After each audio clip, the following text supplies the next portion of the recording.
I am chatting today with scientist and UFO expert Dr. Jacques Vallée, actors who have all beamed aboard the Starship Enterprise, James Doohan, Walter Koenig, and Marina Sirtis, and actor Chad Everett. And joining us now are two people who claim to have experienced real-life close encounters with aliens. This is Raina Ryan, and this is Steve Neal.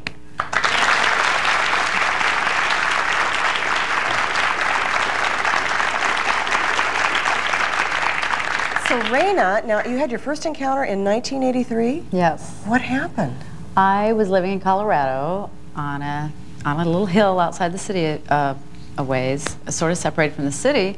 I was stirring a pot of beans in my kitchen one night, about 10:30 or 11, and all of a sudden I felt compelled to go look out the window.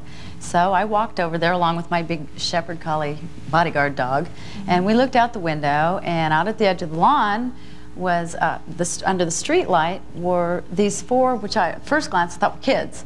And I thought, that's strange because it's late and it was kind of not the kind of neighborhood where the kids were out running around. As we stood there, I began to realize that something was off.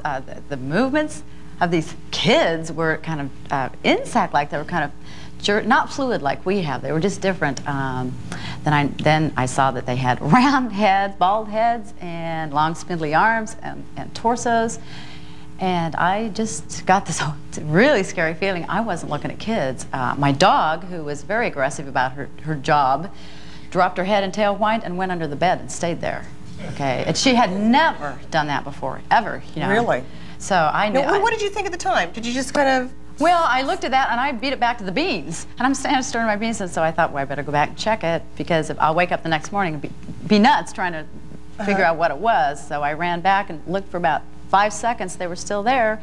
I couldn't, it scared me so badly I just ran back to the beans and But you did nothing? You didn't report it? You didn't no. tell anybody? My husband came home later and he said, gee, honey, you look like you saw a ghost. And I said, didn't say anything. And really? Something else happened to you again in 1989? 89, I was living in Sedona, taking a nap in the middle of the afternoon. I woke up and I was paralyzed, and I was awake, but I couldn't move, and I became aware of a little being standing by my bed right there. Marina. And I wasn't drinking, I promise, Vicki. And I noticed he was right even with the doorknob, so he was no taller than top of his head came to the doorknob. I love this look. And I don't want to see one of these guys. Well, he really basically ignored me. He had kind of a mushroom-colored big head, and he a little skinny body, and he was wearing, I know this sounds crazy, it all does, but he was wearing this little tight-fitting jumpsuit, dark jumpsuit. I heard this little sound from him. I assumed communication. It was he was ignoring me. I was mad. I'm screaming telepathically. I can't scream, but I'm mentally screaming, "Go away, leave me alone!" And he's totally ignoring me. Made me mad. And he did this little communication. He was gone. When he was gone, the paralysis was gone. Steve, what's happened to you?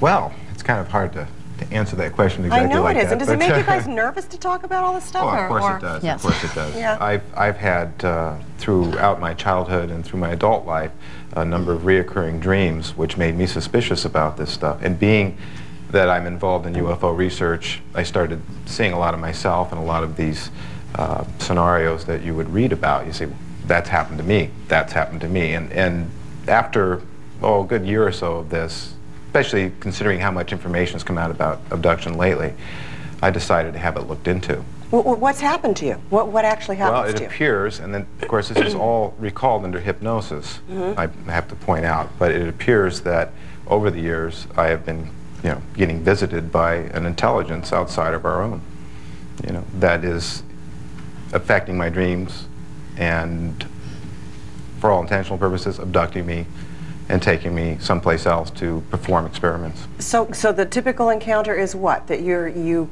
it happens when you're sleeping?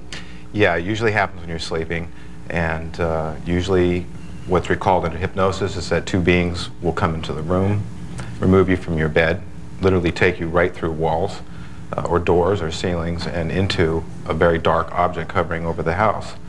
And you'll go inside, the door will literally open and you'll go in. There are big black periods too sometimes. You don't see all the events under hypnosis that actually occur.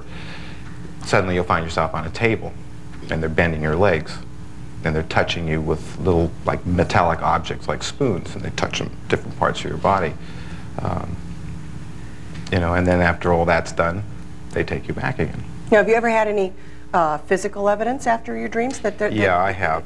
I've, in fact, in the last year or so, I've started kind of, as crazy as it sounds, checking myself. You know, when you hear about the injuries people get and how they can't explain them, you start saying, well, it's simple. If I just constantly, you know, check myself, if I constantly make a note every time I injure myself, then I'll know that those injuries weren't there when I went to bed. If I get up in the morning and there's an injury that had happened in my sleep, regardless if it happened in bed.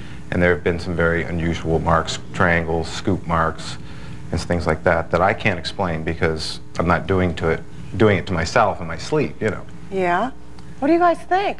Oh, you have a question? Well, you're going to have to wait because we're going to take a little break now, but our scientists and our actors are going to comment on these close encounters when we come back, and later a tip on UFO insurance that could come in handy, so stick around. Good.